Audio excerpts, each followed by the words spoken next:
22일간의 선거운동 첫날, 양강 후보 모두 경부선 유세를 선택했죠. 첫날 일정에 담긴 의미와 그 밖의 대선 전국 주요 현안, 여야 관계자 두 분과 짚어보겠습니다. 현근택 더불어민주당 선대위 대변인, 김경진 국민의힘 선대본부 상임공보특보단장 나오셨습니다. 어서 오십시오. 안녕하세요. 네, 앞서 현장 연결하면서도 정말 시끌벅적, 정말 이제 공식 선거운동에 돌입을 했는데 두 분도 지금까지 경선 과정을 지켜본 입장에서 또 각오가 남다르실 것 같거든요. 먼저 현근택 대변인부터 이야기해 주시죠. 네, 저도 뭐 대변인을 맡고 있습니다만 저는 역할은 주로 이제 방송 나오는 이제 공중전을 담당하고 있고 지금 저희 공보단은 이제 수석 대변인 체제로 돌아가고 있습니다. 그래서 사실은 저도 이 선거 국면에는 이제 현장에 나가야 좀 힘도 받고 사람들 만나고 이러거든요. 그래서 방송 일정이 없으면 이제 나가보려고 하는데 어쨌든 지금 선거 일정이 22일 정도 남았지만 3주 정도 남았는데 이제 사전 투표 생각하면 한 보름 정도 남은 거거든요. 조금 남았기 때문에 끝까지 일단 최선을 다해서 반드시 승리할 수 있도록 하겠습니다. 네, 보름 정도 앞두고 끝까지 최선을 다하겠다 이런 각오를 밝히셨는데 어떻습니까? 일단 코로나가 2년 가까이 지속이 되면서 국민들의 마음이 몹시 힘들거든요. 거기다 최근에 이제 오미크론 때문에 매일 하루 5만 명 내지 6만 명 이상의 확진자들이 나오고 있고 그러면서 자영업자, 소상공인들이 정말 힘든 시간입니다. 그래서 선거운동으로서 대한민국의 미래 비전을 후보나 캠프가 밝히는 것은 밝히면서 동시에 힘든 국민들의 마음을 어떻게 어루만질 수 있을까, 그분들과 이 마음의 아픔을 어떻게 같이 할 수 있을까, 그게 우리 캠프가 가지고 있는 자세들이고요. 어쨌든 국민들의 마음과 함께한다. 그래서 대한민국이 대통령 선거가 끝나면 그래도 좀 아이라도 편안하게 키울 수 있는 일상으로 그냥 당연한 것이 당연한 것처럼 흘러갈 수 있는 그런 보통의 일상으로 돌아갈 수 있는 그런 국가를 만들기 위해서 국민과 함께 하겠다라는 각오입니다. 네, 두 분의 각오가 오늘 그 양강 후보의 일정에도 녹아 있는지 양강 후보의 공식 선거운동 첫날 일정도 살펴봐야 될 것 같습니다. 경부선을 선택을 했는데 이동 방향은 정반대입니다. 먼저 관련 영상 보고 오시죠.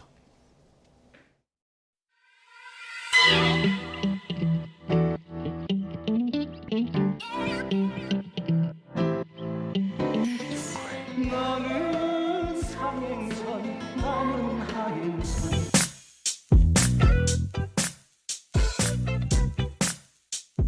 위기를 극복하는 위기 극복 총사령관이 되겠다.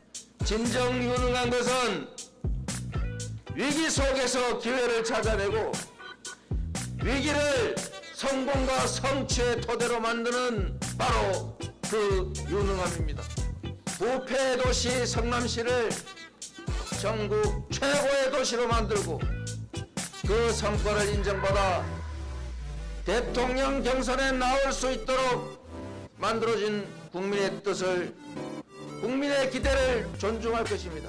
유능한 인재를 적재적소에 쓰고 연원을 따지지 않고 좋은 정책이라면 홍준표의 정책이라도 박정희의 정책이라도 다 갖다 쓰겠습니다.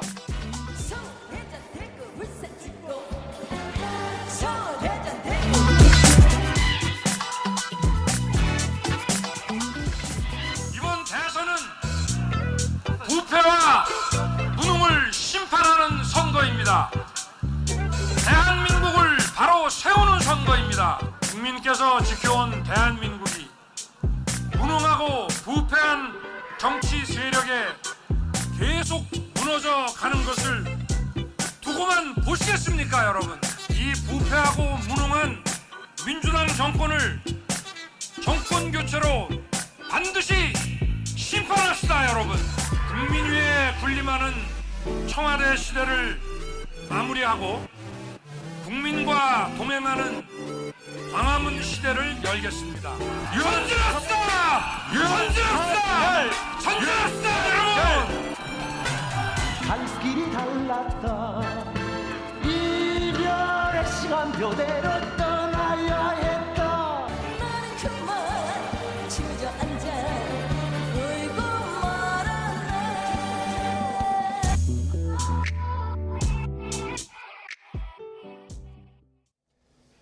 네, 한 후보는 상행선, 또 다른 후보는 하행선을 선택을 했는데 모두 경부선을 선택을 했습니다. 먼저 민주당은 경부선을 선택한 이유가 어떻게 되죠?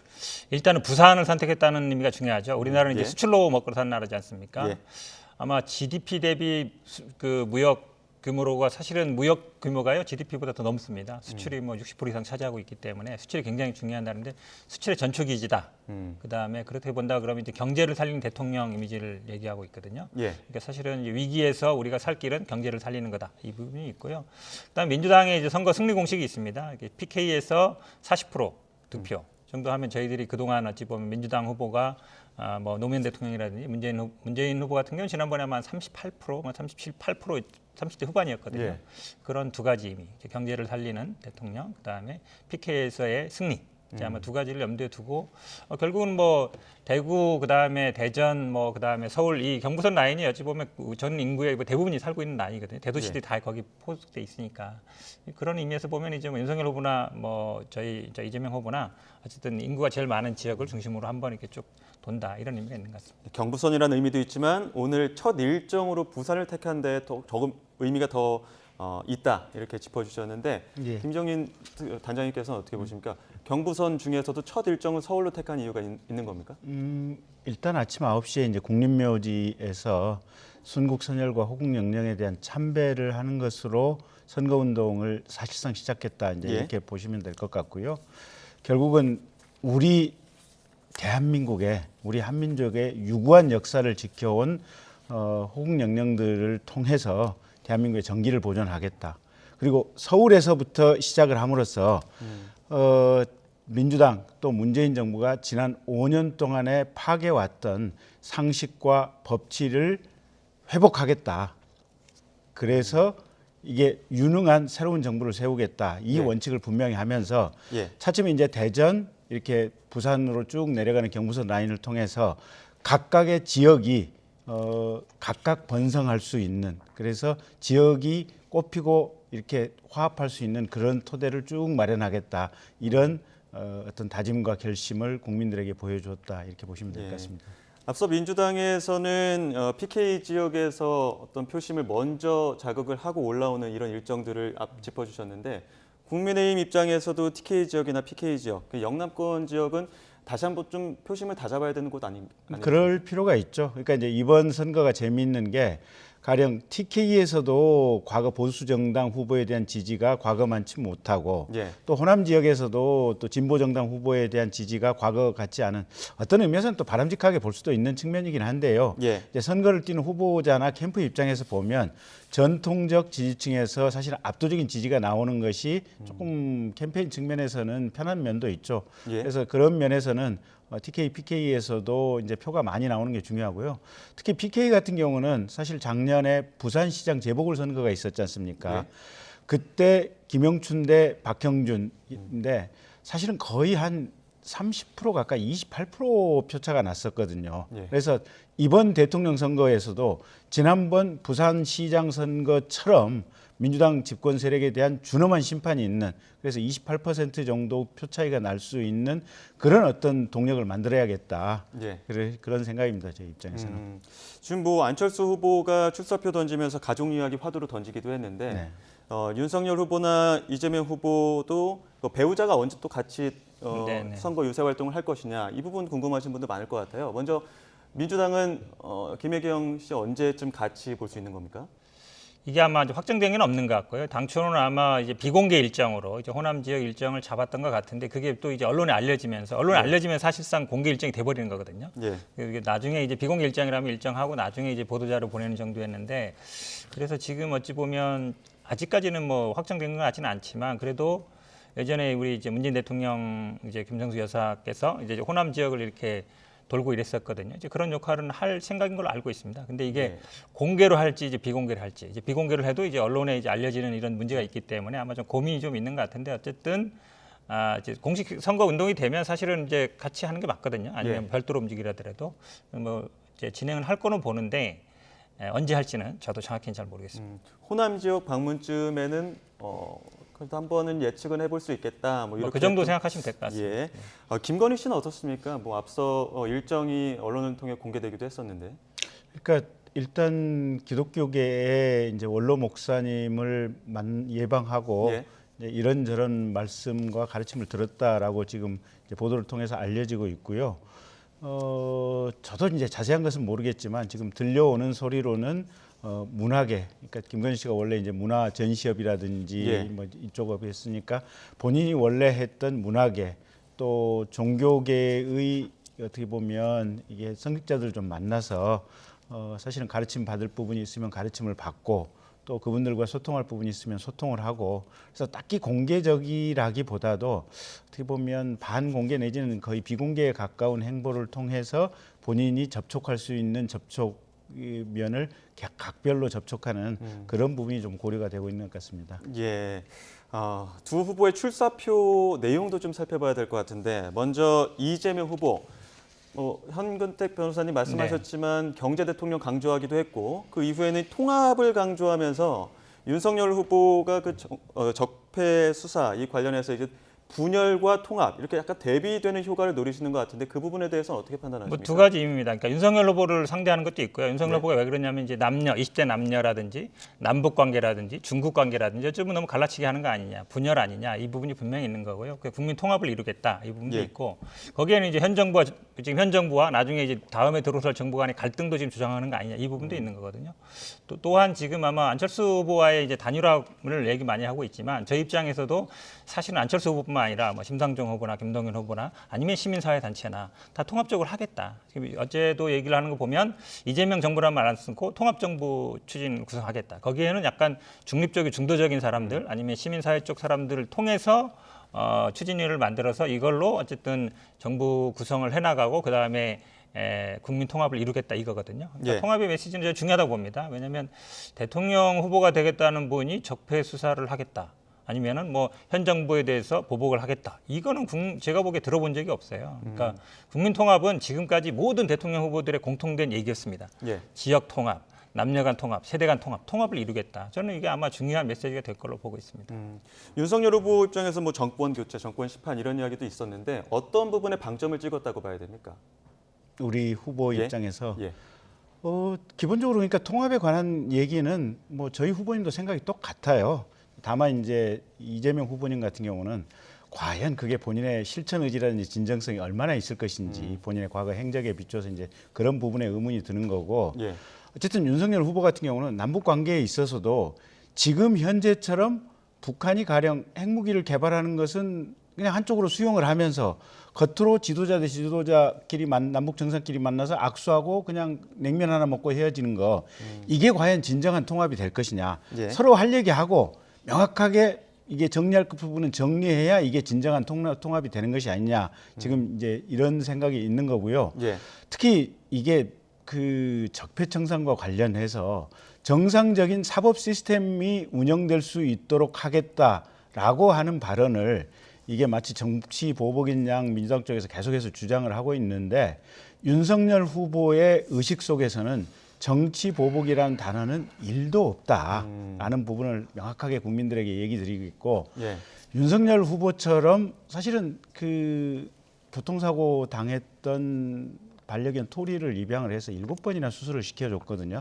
정말 따뜻한 가슴을 가진 사람이고 사람에 대해서 또 어느 누구에 대해서도 진정으로 그분의 마음을 이해하고 함께 하려는 이 자세와 품성을 가지신 분이기 때문에 진정으로 대한민국의 통합을 이룰 사람은 윤석열이다. 이렇게 봐주시면 될 것 같습니다. 예, 적폐청산 수사와 관련해서도 정상적인 사법 시스템을 원하는 게 원론적인 입장이다 이런 말씀해 주셨는데 네.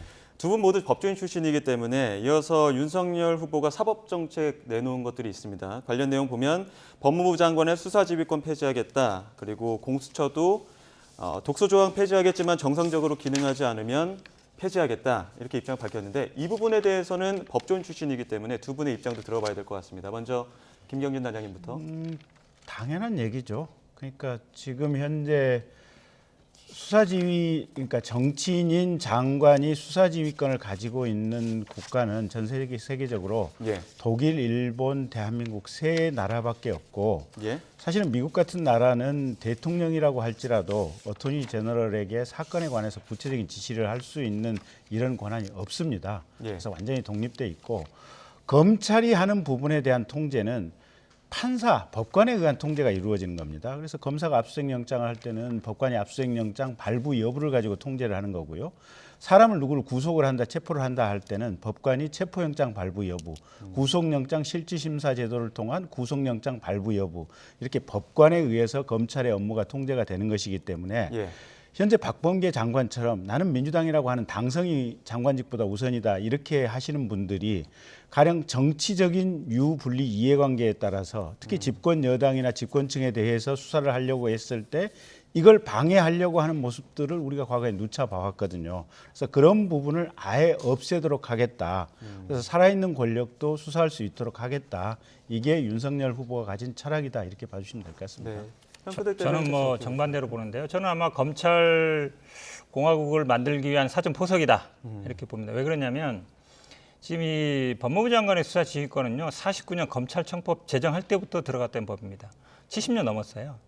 지금은 다른 국가는 없다는 건 왜 없느냐? 다른 국가들은 검찰의 권한이 그렇게 막강하지 않습니다. 일본, 독일, 우리나라가 어쨌든 검찰이 수사권, 기소권 다 갖고 있거든요. 미국은 기소권밖에 없어요. 수사권은 경찰이 갖고 있잖아요. 그러다 보니까 문민 통제, 결국 선출된 권력이 통제하기 위한 수단이거든요. 이거 없애겠다는 거예요. 48년부터 49년부터 유지한 법을 왜 지금 없애겠느냐? 본인이 그동안 수사하면서 추미애 장관이나 이때 수사 지휘를 받았기 때문에 그거에 대해서 이제 반발인 것 같고, 공수처 폐지, 사실은 공수처가요 고위공직자 수사하기 위한 건데 그 중에 1번은 검사입니다. 그중한 스폰서 관련된 수사들이 얼마나 많았습니까? 예. 검찰에서 제대로 수사가 안 됐거든요. 지난번에 술집에 갔던 분들이 97만 원 쪼개게 하는 거 보세요. 결국은 검찰이 수사하면 그렇게 됩니다. 아마 제가 보기에는 이 얘기는 공수처 폐지하겠다는 얘기는 공수처 만들어서 제일 불편한 사람들이 검사들입니다. 어디 가서 술 얻어먹고 어디 가서 뭐 돈 못 받고 이러거든요. 그러니까 스폰 받는 거 좀 자유롭게 하겠다. 저는 이렇게밖에 안 보입니다. 그리고 지금 예산을 독자적으로 하겠다는 거는요. 물론 뭐 그렇게 하는 부서도 있지만 거의 독립하겠다는 거예요. 법무부의 손을 떠나겠다는 거거든요. 그냥 차라리 그냥 검찰부를 만들겠다. 이거는 마찬가지입니다. 그러면 검경 수사권 조정이라든지 아니면 검찰의 힘을 좀 검경 수사권 조정하면서 검찰의 힘을 빼던 것들을 다시 다 복귀시키겠다. 이 말은 뭐냐면 지금 저는 이거는 이제 현 정부에 대한 적폐 수사를 하겠다는 것과 일맥상통합니다. 결국은 검찰을 통해서 하겠다. 그리고 이런 그동안 이제 70년 동안 쭉 갔다 왔다가 지금 검경 수사권 조정이라든지 아니면 뭐 지금 공수처라든지 검찰 개혁들을 다 무위로 돌리겠다. 그래서 검찰을 통해서 결국은 정치를 해나가고 예. 뭐 수사를 하고 아니면 결국은 검찰 독재를 하겠다. 이런 예. 뜻으로밖에 안 보입니다. 이 두 분의 의견이 갈리는 만큼 또 유권자들은 이 사법 정책에 어떤 의견을 내놓을지 어떤 선택을 할지 조금 지켜봐야 될 것 같아요. 한 번씩만 더 얘기해도 네, 될까요? 짧게 부탁드립니다. 예. 지금 이제 민주당 정부에서 검경 수사권 조정을 해서 수사 업무에 사실은 한 80~90%가 경찰에게 갔죠. 근데 지금 경찰은 독자적인 예산 편성권이 있거든요. 근데 방금 민주당이나 또 현근택 대변인님 말씀에 의하면 사실은 경찰도 독자적인 예산 편성, 정확히는 예산 편성이 아니고 기재부의 예산 편성 초안 제출권입니다. 근데 그거를 경찰도 사실 안 해야 맞는 거겠죠. 그리고 윤석열 후보 얘기가 공수처를 폐지하겠다가 아니고 최근에 공수처에서 여러 가지 압수수색영장이라든지 통화내역 조회라든지 통신자료 문제와 관련해서 뭐 기자들 것도 어마어마하게 받지 않습니까? 그래서 여러 가지 이제 남용의 문제들이 있어서 그런 부분을 공수처가 해결하기를 바란다라는 거고 그게 예. 해결이 안 되면 최종적으로 뭐 폐지될 수도 있다 이런 입장입니다. 예, 사실상 그런 제가 부분에 지금 대해서는- 말씀하셨기 때문에 저도 말씀해야 되는데 고위공직자에 대해서 검찰과 경찰도 수사할 수 있게 하겠다. 그걸 사실은 공수처 하는 거거든요. 경찰도 하고 있지만 검찰의 방점이 가 있는 겁니다. 그리고 넣었다 빼겠다기는 했던데 예전에는 이제 검찰이 고발하면 검찰이 수사하고 그다음에 경찰이 고발하면 경찰이 수사했는데 6대 범죄는 이제 경찰로 다 내려야 되거든요. 근데 처음에 공약을 어떻게 했냐면 검찰이 고발하면 검찰이 수사하겠다. 그럼 6대 범죄 제한도 없는 거예요. 그럼 경찰 검경 수사권 조정하는 자체도 무너질 수 있거든요. 그러니까 제가 보기에는 아마 검찰이 과거에 가졌던 권한을 그대로 다 갖겠다. 그거보다 오히려 권한을 더 갖겠다. 왜냐하면 수사지휘도 안 받고 예산도 편성할 수 있고 네. 과거에 검찰도 문제가 많았는데 그보다 더 많은 권한을 갖겠다는 거기 때문에 굉장히 문제가 많다고 보고 있습니다. 여기까지 듣도록 하고요. 주제를 좀 바꿔보도록 하겠습니다. 남은 20여일 야권 단일화도 또 어떤 방향으로 흘러갈지 많은 관심을 모으고 있는데 이번 대선의 또 가장 큰 변수 중 하나가 아닐까 싶습니다. 관련 이야기 듣고 또 내용 이어가도록 하겠습니다. 여론조사 방식의 그 단일 후보 결정은 결국 지금 여론조사가 이미 수없이 나오고 있지 않습니까? 예. 근데 현재 그 언론사를 통해서 보도되는 여론조사의 대부분은 순위가 이미 거의 정해져 있습니다. 1위는 윤석열, 2위는 이재명, 3위는 안철수, 4위는 심상정 이렇게 굳어져 있는데, 그렇다면 그 여론조사 결과를 놓고 이미 순위가 정해져 있는 방식인데 그것을 그 야권 후보 선정 방식으로 별도로 여론조사를 해서 결정하자라고 하는 것은 말하자면 순위 조작에 의해서 금메달 뺏어가는 동계올림픽의 그 모습처럼 비춰질 가능성이 있기 때문에 국민들의 그 일반적인 생각과는 좀 동떨어진 그런 주장이 아닐까 그렇게 생각합니다. 저는 제가 제안한 이후에 지금도 답을 기다리고 있습니다. 그리고 그것은 후보께서 말씀하셔야죠. 대통령 후보가 제안을 한 것이니까 그쪽에서도 대통령 후보께서 하겠다 하지 않겠다 말씀해 주셔야 합니다. 저는 가능한 빠른 시간 내에 결심을 밝혀주셨으면 좋겠습니다. 네, 워낙 많은 관심사기 때문에 두 분께도 여쭙겠습니다. 단일화 가능성, 정격 담판 가능성 먼저 어떻게 보십니까? 모르겠어요. 그래도 뭐 어느 정도 마지노선도 있고 또 고려해야 될 부분들이 있지 않겠습니까? 제 추측한 제 개인적인 추정인데요. 예. 아직은 시간 여유가 좀 있는 것 같아요. 여유가 있습니까? 예, 그래서 아마 사전 투표 직전쯤 되면 후보 간에 아마 극적인 담판 가능성이 상당히 높이 있을 것 같고요. 만약에 그때 안 되면 정말 본투표 하루 전날까지도 가능할 수 있겠다. 그래서 저는 그래도 단일화 될 거라는데 51%, 단일화 안 될 가능성의 49%를 보고 있는데요. 예. 단일화 될 가능성이 조금 더 높지 않나 이렇게 보고 있습니다. 투표 마지막 직전까지도 1%의 가능성은 조금 더 남아있다 이렇게 보고 계시는데 현근택 대변인은 어떻게 보십니까? 저는 뭐 단일화 안 될 가능성도 많지 않냐라고 보고 있습니다. 1%라도 더. 왜 그러냐면 사실은 지금 말씀처럼 이제 여론조사는 안 받겠다는 거잖아요. 예. 여론조사 이렇게 압도적으로 앞서고 있으면 당연히 여론조사 하겠다 이렇게 나와야 되는데 여론조사 했을 때 질 수도 있지 않은 게 아닐까. 혹시 1%라도 그 걱정하시는 것 같고, 그러면 이제 결국 남는 거는 담판 가능성인데 안철수 후보가 뭐라 그랬냐면 인생의 삶에서 가장 후회스러운 게 2012년에 포기한 거 그렇게 얘기하고 있거든요. 예. 본인 스스로 가장 후회스러운 일을 두 번 할 일은 없을 것 같고요. 그렇게 본다 그러면 아마 자진 사퇴는 쉽지 않지 않겠는가. 그리고 만약에 자진 사퇴를 하든 어쨌든 이제 단일화를 하려면 서로 간에 이제 감정은 건들지 말아야 되거든요. 예. 근데 뭐 계속 뭐 돈 없어서 끝까지 가겠냐 이러다가 지금 뭐 손바닥 안에 손오공 이러고 있는데 사실은 그걸 보고 있는 안철수 후보나 아니면 그 주변 지지자들이나 그분들이 기분이 어떻겠습니까? 당연히 굉장히 불쾌할 거거든요. 그래서 예. 제가 보기에는 다시 뭐 사퇴하거나 이럴 가능성 별로 없지 않나. 결국은 아마 여론조사를 받느냐 안 받느냐 이게 관건인 것 같은데 이거는 시간이 갈수록 아마 그 실행될 가능성은 점점 줄어든다라고 예. 보고 있습니다. 근데 재밌는 게 예. 민주당 쪽에서도 민주당 이제 패널님들이나 의원분들하고 얘기를 해보면 여전히 포기를 안 하고 계신 것 같더라고요. 문은 열어두고 있다. 그렇죠. 어떤- 당연히 하죠. 어떠세요? 네. 뭐 마지막까지 왜냐면 또 국민의힘하고 안 되면 민주당 할 수 있는 거기 때문에. 거기에도 1%의 가능성이 있다. 민주당하고도 그렇게 보시는 그러니까 건데요. 그게 재밌는 대목이에요. 이번 대선에서 또 하나의 변수가 있습니다. 박근혜 전 대통령 이야기 해봐야 될 것 같습니다. 22일 전후로 퇴원할 가능성도 있고 네. 지금 사저로 대구 달성군으로 가게 될 텐데 일부에서는 선거 전에 메시지를 내놓을 것이다 이렇게 보기도 하고 또 지금 대선 후보들 또 하나같이 또 박정희 전 대통령에 대한 메시지도 내놨거든요. 과연 박근혜 전 대통령이 내놓는 메시지는 어떤 것이 될지 또 어떤 변수가 될지 두 분의 입장도 들어봐야 될 것 같은데요. 먼저 김경진 단장님부터. 글쎄요, 그건 제가 추정하기는 어려운데요. 네. 어제 제가 이제 모 방송국에서 예. 이제 그 패널로 참여를 하는데 조원진 지금 그 우리 공화당 대선 후보죠? 후보께서 예. 이제 출연을 하셨어요. 근데 예. 이제 조원진 후보께서 이렇게 얘기를 하시더라고요.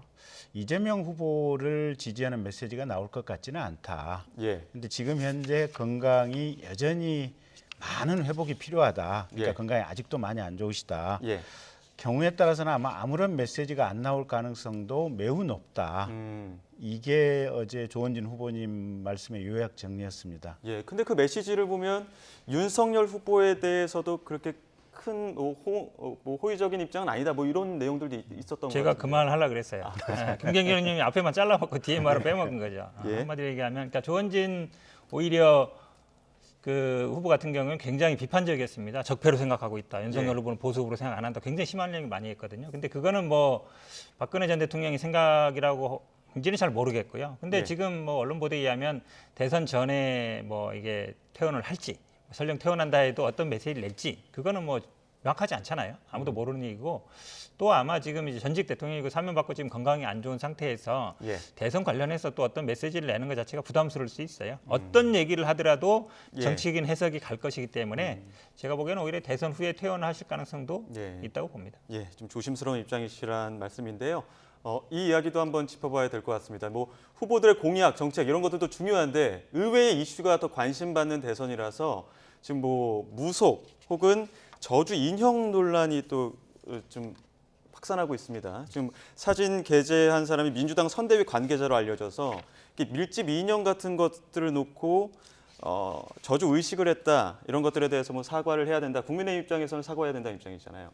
아마 그분이 특별 분과 무슨 위원장인가를 맡으셨다는 것 같아요. 그래서 아마 임명장 받은 것도 본인의 SNS에 올려놓으셨던 것 같고, 그리고 무슨 희한한 퍼포먼스 하는 것도 사진을 찍어서 아마 올려놓으셨다는 것 같고, 상당히 비판받아 마땅하다 이 정도 말씀만 드리겠습니다.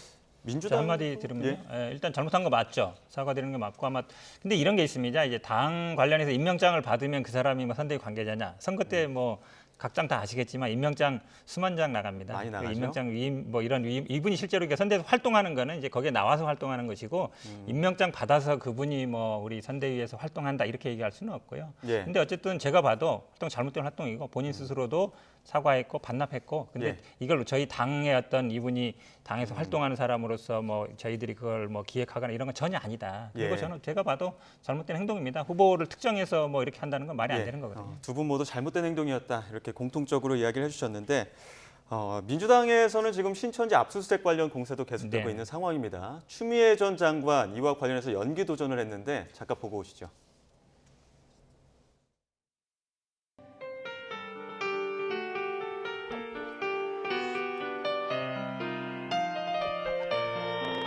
아니 왜 압수수색이 안 된다는 거예요?